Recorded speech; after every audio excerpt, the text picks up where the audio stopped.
AIIMS और WHO की reports अगर हम देखें तो इंडिया में जो इनफर्टिलिटी के केसेस हैं उसमें 20 से 30% केसेस ट्यूब से रिलेटेड गड़बड़ी की वजह से होते हैं। तो ये एक छोटा आंकड़ा तो नहीं है। इसको ठीक करना और इसको समझकर इसको खुद के प्रयासों से ठीक करना बहुत ज़रूरी है। तो आज कुछ एक क्लिनिकल इंसाइट लेंगे आज के वीडियो में कि ट्यूब ब्लॉकेजेस या ट्यूब के इश्यूज क्यों होते हैं, सिम्टम्स, एंड सबसे बड़ा कि मैं आपको न्यूट्रिशन के अकॉर्डिंग उसका सलूशन दूंगी।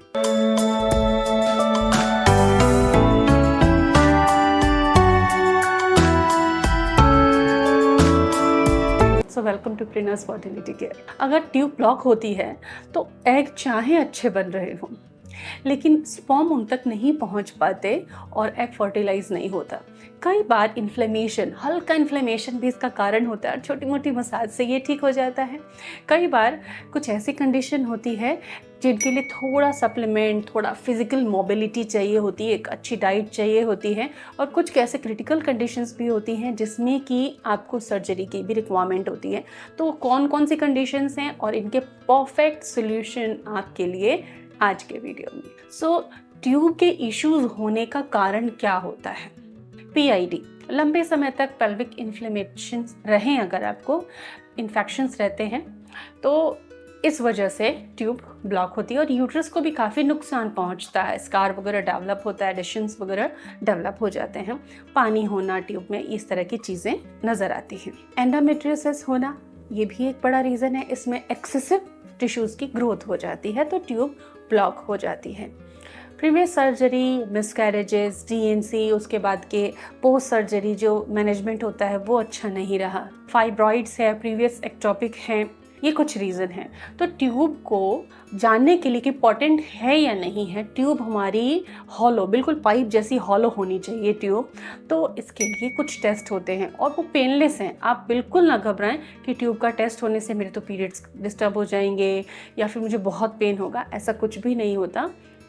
10 मिनट टोटल प्रोसीजर आपको बेड पे लिटाने से लगाकर फाइनल टेस्ट करने तक में 10 मिनट का टोटल प्रोसीजर होता है, पेनलेस होता है, जिसमें कि आप एक्सरे से भी टेस्ट करवा सकते हैं, HSG जिसको कहा जाता है, मोस्ट पॉपुलर यही टेस्ट होता है। और ये जो सोनोग्राफी से जो ट्यूब के टेस्ट किए जाते हैं उससे ये ज़्यादा ऑथेंटिक होता है। HSG के बाद एक SSG जिसमें कि सोनोग्राफी के थ्रू ये टेस्ट कंडक्ट किया जाता है। इसके अलावा कई ऐसी कंडीशंस होती हैं जहां आपको आपके डॉक्टर लैप्रोस्कोपी की सलाह देंगे। दूरबीन से सर्जरी होती है और विजुअली देख लिया जाता है। कई बार TB डिटेक्ट होती है, कई बार कुछ स्ट्रक्चरल इश्यूज डिटेक्ट होते हैं और हाथों हाथ उसको फिक्स कर दिया जाता है। इसमें 1 दिन का एडमिशन रहता है आपका हॉस्पिटल में और आप ठीक हो जाते हो। लेकिन अगर आप चाहते हो कि ट्यूब हम अपनी डाइट, लाइफ स्टाइल और अपने तरीके से घर पे उसको ठीक करने की कोशिश करें, आपको कुछ माइनर इश्यूज़ हैं तो आपको अपना प्रयास ज़रूर करना चाहिए, क्योंकि इन रेमेडीज से 11 साल पुरानी, 13 साल पुरानी ट्यूब ब्लॉकेजेस ठीक हुई हैं। नेचुरल ट्यूब ब्लॉक के लिए रेमेडी क्या है? नंबर 1 है castor oil pack. Periods and हुआ उसके नेक्स्ट डे से आप हर दिन कैस्टर ऑयल का मसाज हल्के हाथों से, दबाव के साथ नहीं, लोअर एब्डोमेन पर करें और उसके बाद सिकाई करें लोअर एब्डोमेन की। टिल ओव्यूलेशन ये आपको कर लेना चाहिए। कैस्टर ऑयल के थेरापेटिक इफेक्ट है। आयुर्वेद के अकॉर्डिंग ये वात दोषों को दूर भी करता है। कब्ज नहीं होने देनी है रात को। मासिक चक्र के पहले 15-20 दिनों में जब भी कब्ज लगे कैस्टर ऑयल को पीना है मिल्क में मिला के रात को सोते समय। कैस्टर ऑयल पैक इन्फ्लेमेशन को भी रिड्यूस कर देता है क्योंकि आप हीट थेरेपी भी दे रहे हो उसको, और सूजन को ख़त्म करने के साथ साथ ये टॉक्सिन्स को भी रिमूव करता है। सर्कुलेशन बढ़ जाने से टॉक्सिन रिमूवल फास्ट हो जाता है। एक यूट्राइन डिटॉक्स काढ़ा आप ले सकते हैं, आप अगर पीना चाहें तो, जिसमें कि आपको अशोक की छाल लेनी है, लोधरा लेना है, ये दोनों आधा आधा चम्मच आपको लेना है और 1/4 चम्मच आपको हल्दी लेनी है जो कि 100% प्योर हो। इसका काढ़ा बनाना है, बॉईल करना है और इसको आपको पीना है। अब हम आपको कुछ न्यूट्रिशन थेरेपी के बारे में बताते हैं कि ट्यूब ब्लॉकेजेस में क्या न्यूट्रिशन में ऐड ऑन आपको करना है, कि डाइट कैसे लेनी है। तो एंटीऑक्सीडेंट ज़्यादा से ज़्यादा खाने हैं। एंटीऑक्सीडेंट फ्रूट्स में, वेजिटेबल्स में ज़्यादा होते हैं। इसके अलावा गार्लिक यानी कि लहसुन, हल्दी, जीरा, इनका प्रयोग खाने में प्रॉपर करना है। हल्दी जीरा तो हम हर दिन करते हैं, दाल में, सब्जी में हल्दी जीरा बगैर कोई दाल सब्जी नहीं बनती है, लेकिन गार्लिक का भी यूज़ आप करें। गार्लिक हनी भी ले सकते हैं, गार्लिक की टी आप प्रिपेयर करके ले सकते हैं। ये स्ट्रॉन्ग एंटी इन्फ्लेमेटरी हैं। ये ट्यूब एक हॉलो ट्यूब है, इन्फ्लामेशन की वजह से वो सूज गई और ब्लॉक हो गई, तो इन्फ्लामेशन जाने के बाद वो अपने आप से कनाल बन जाएगी और वो काम कर सकेगी। अनार का जूस आपको लेना चाहिए, तिल गुड़ का आपको लड्डू लेना चाहिए। हर दिन लंच के बाद 1 या 2 छोटे छोटे से लड्डू आप ले सकते हैं। क्या अवॉइड करना है? एक तो डेयरी प्रोडक्ट्स अवॉइड करने हैं आपको। टोटल डेयरी प्रोडक्ट्स का अवॉइड कर सकते हो आप। पनीर की जगह आप टोफू का इस्तेमाल कर सकते हैं थोड़े समय के लिए, अदर बीन्स को यूज़ कर सकते हैं।